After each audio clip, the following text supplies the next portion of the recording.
Welcome. My name is Mike Oliver. I'm the Chief Technology Officer for Corrent Technology.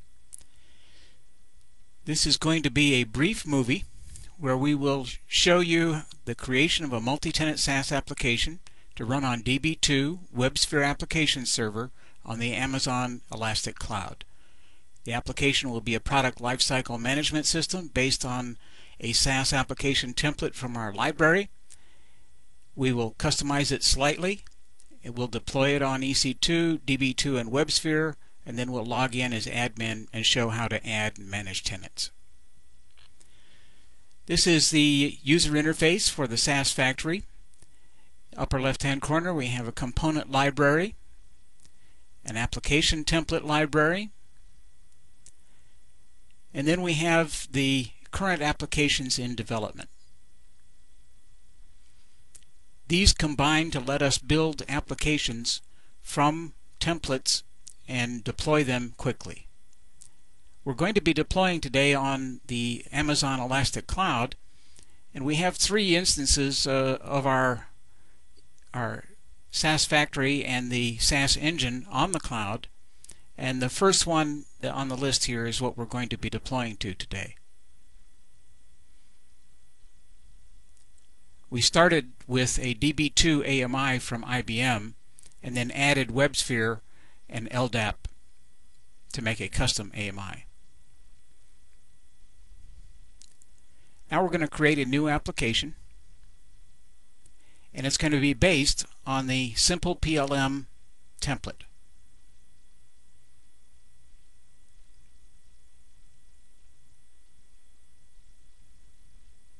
We give the application a name and then describe it.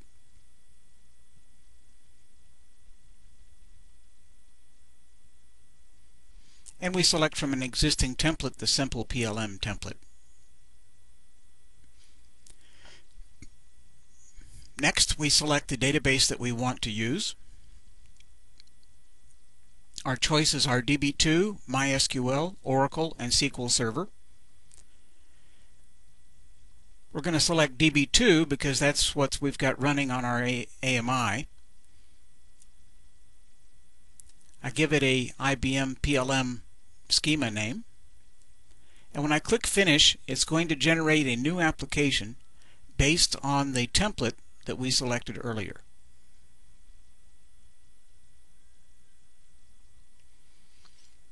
Now that application has been generated.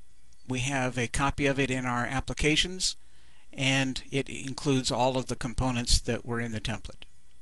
We don't need the template library anymore. We'll slide this up and have a look, and here are the basic templates, component templates that come in the IBM PLM application. I'm going to customize it now, and all of the properties and all of the behaviors of the application are accessible in our SaaSFactory.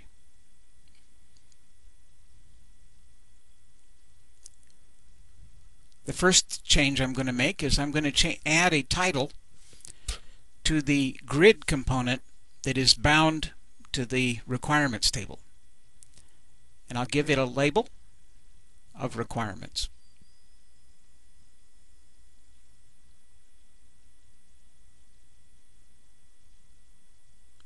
Now I'm going to modify that table by going to our on-demand table manager, selecting the requirements table,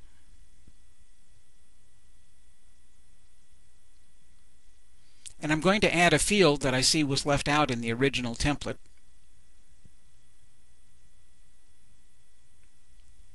This is going to be a date field.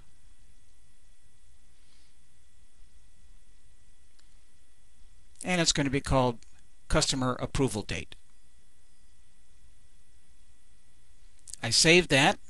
It modifies the metadata for that table, and the engine will take care of modifying the schema underneath as well as all of the components that are bound to this table.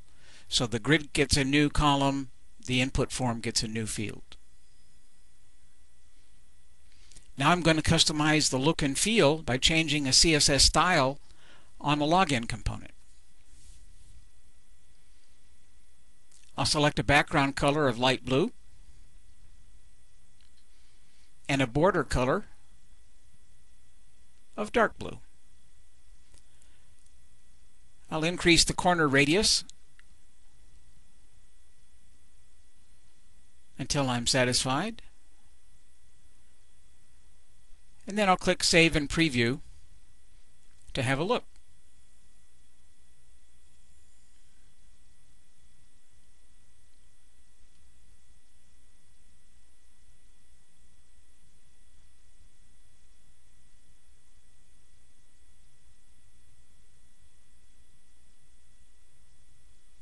Now I'm going to deploy the application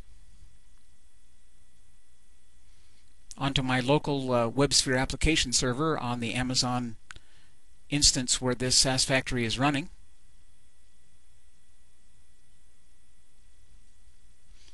And now I've got my login component with the text for the application that I've created.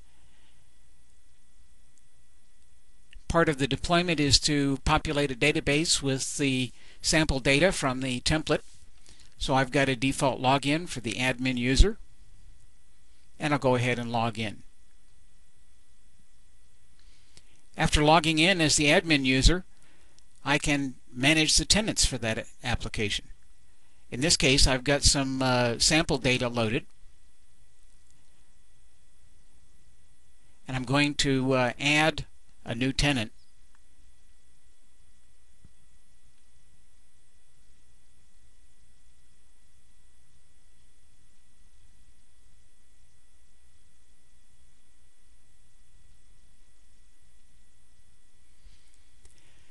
And this tenant is going to be a small company you might know, IBM.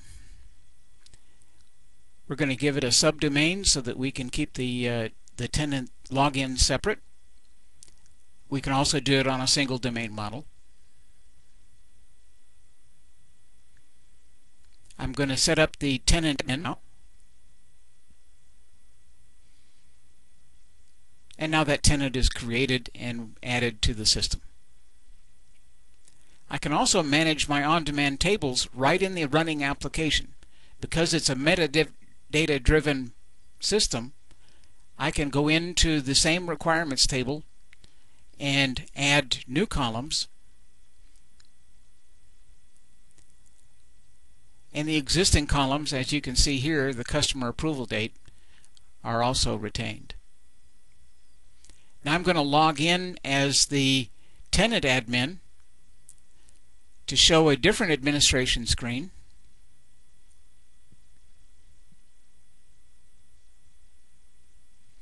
And the tenant admin can manage his users. He can add and delete and change the role of the users. He can create groups and assign permissions to those groups.